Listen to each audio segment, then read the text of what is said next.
Hello everyone and welcome back to the second part of this series where in this video I will be tackling the weathering of the tank and changing it from looking like this to looking like this. One thing I was meant to do but forgot to was fix up the whitewash in the areas where the pin wash could have discolored it in a way that made it just plain ugly. Therefore I used mapping to fix any mistakes. Mapping is a very useful technique to use when you want to fix a whitewash or even apply a whitewash with a paintbrush. This technique consists of taking your white paint, for me this is standard Vallejo white, mixed with a very small amount of deck tan to not make it a pure clean white. They do make a specific off-white colour, but at the time making this I didn't have it in my collection. Now with the white paint you simply map the camouflage pattern. Basically, apply some paint onto the model, in this case where you would want to cover up the accidental overspill of the pin wash, and then just blend it in before it dries up. This not only creates a visual depth effect, but it also covers up any earlier mistakes. This paint also needs to be thinned quite well, or else you could risk it setting too fast and form these odd spots which appear more as stains than anything else.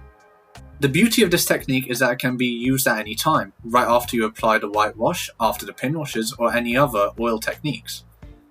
Mapping is also a very effective method for smaller models such as the Zvezda 1-100 kits. Mapping can also allow you to create artificial lights and shadows which I will be later making with oils.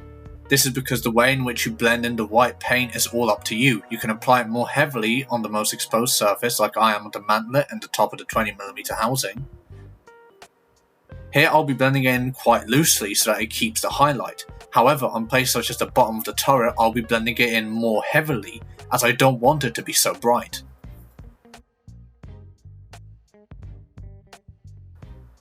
Finishing up with the mapping, the main weathering part of the video comes into play, the oil paints. Oils are very important for weathering as they are adaptable to almost every method you could possibly think of. For example, here I will be creating artificial light and shadows to create more visual interest on the model. To prepare for the application of your oils, you will have to pick out the appropriate colours. I wouldn't worry about getting specific modelling oils if you are a beginner, however they are a nice treat later on. For this, I will only be using basic artist oils such as these Van Gogh and Winsor & Newton paints. Simply pick out the colours you want and place them onto a piece of cardboard to let the excess oil seep out so that you can get a matte finish on the tank. You want to do this or else the oil paints may take too long to dry. I have known modelers who have used oils and they can still be reactivated with white spirit months after they finish their model. I usually give my oils about 8 to 16 hours to dry before I apply them onto the model. After the paints dry, I can choose which ones I want to use on the model. In this case, I will be using chrome green and green earth to simulate shadows and highlights. Now, to make the effect, just add a line of oil paints to the top and bottom of each surface with a lighter colour on the top of the panel.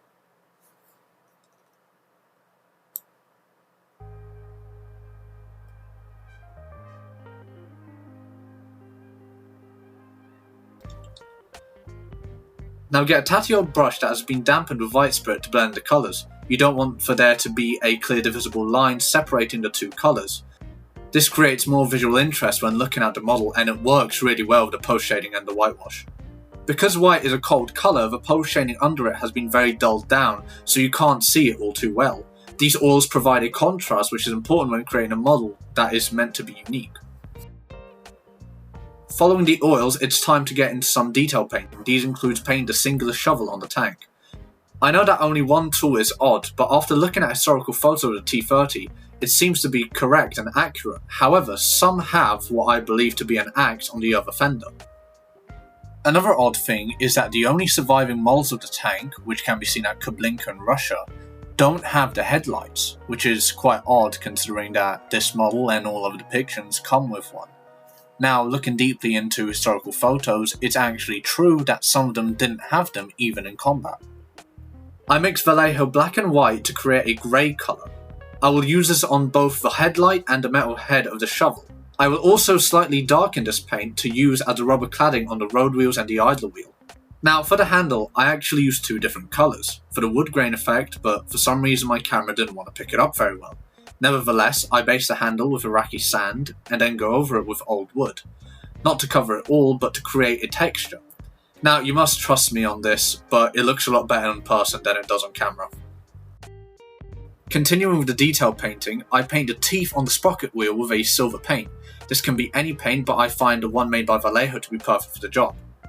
I applied this paint to the return rollers as they were made from pure steel with no rubber cladding, so they would have worn out after the tracks had been moving. Now let's get away from the painting and focus on the construction of the tracks, because the tracks came in after the previous video was already finished. I decided to buy a set of 3 model tracks as these are always a bit of good fun, especially with the construction. I had a video of me building them, but I sadly lost it, but don't worry, you didn't miss out a lot, just some drilling with a pin vise and connect them together with some copper wire. Basically, if you've seen it once, you've seen it every single time. The tracks came with a set of sprockets as well, but these didn't fit into the already moulded insert, so I decided to leave them off, especially that the plastic ones had already been painted up. I dry fit these tracks onto the mould to see how they fit, and to my surprise, they fit perfectly. There was a little too much loose space, which meant I had to take out a few, but overall I think this was a very good set of tracks. Because these tracks are made out of white metal, they have to be primed so that they can be painted, and the easiest way to do this is to use blackening solution. Here I am using VMS Black Track Pro and I will apply it using an old toothbrush. This means that I can create a star on the dirt effects instead of completely blackening them. Just a word of advice, however, make sure to wear gloves as this stuff is very corrosive and it burns like hell when it gets on your skin.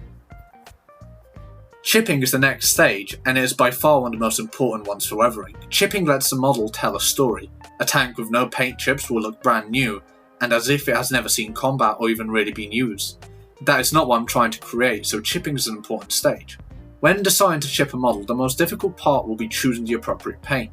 Here I mix a slightly lighter green which simulates the artificial chips, for ones that have only taken off the topmost layer of the paint and haven't revealed the original steel underneath. This is relatively easy to recreate, as all you need is a sponge and some tweezers. By taking a sponge and ripping it into an irregular shape, you can create an uneven pattern that will make the chips for you. The other option is to do these with a brush, which is something that takes hours to make even on such a small scale model. This is why the sponge chipping method is a time saver and allows you to create something much better than I could achieve with a brush.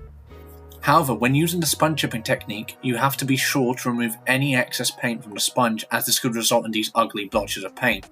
To do this, you want to remove nearly all the paint on some kitchen roll, so that only a small amount of paint is present on the sponge. This means they will have to constantly refill the sponge, but this isn't a big issue. These artificial chips are followed by a deeper set of scratches and chips that reveal the original steel below. Because you are representing steel, it is important to choose a good colour so it can be clearly seen. For example, on this mold I choose to use Vallejo Dark Rust, as it will be clearly seen through the whitewash. This would not be the case if I chose a metallic grey. This is because the white and grey tones would mix together, making the chips harder to see, and that's the last thing you'd want. However, if I were to paint the model using the Soviet tricolour scheme, I would opt in for the grey, as the brown that's used for the camouflage would hide the rust chips. For these chips, I decided to use a smaller 10/0 brush, which means I get to have more control over the application side of these chips, as I want them to fit inside of the previous ones. The rust chips alone seem awkward, so the easiest thing to do is to blend them into the model. To do this, I use my favourite MIG ammo streaking rust effect. Apply some of the rust effect over the rusty chips, then using a brush slightly dampened with white spirit, you will want to remove any excess. Here is where one of the main differences between enamels and oils comes into play. If you were using oil paint for this job, it would be quite easy to blend them in, creating a more subtle and uniform effect. However, pre-mixed products like this allow only for the excess to be removed, but the effect they make are second to none.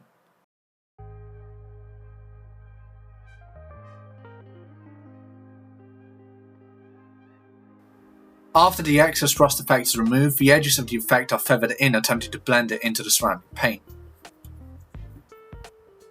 This concludes the video and the weathering effects. The result thus far look amazing, and this is on the road to be one of my best looking models. I can't wait to see it finish and show you guys how I did so. I did forget to once again include some parts of the weathering in this video, so in the next one, it will most likely open up with me making a rusty exhaust that is covered in soot, as this is what Soviet tanks are well known for. The next video will also be the last one in the series, finishing off the mud, and it should release once again next Monday. I hope you enjoyed this episode and that you like these stills of the tank as of now. Have a lovely week and happy modelling.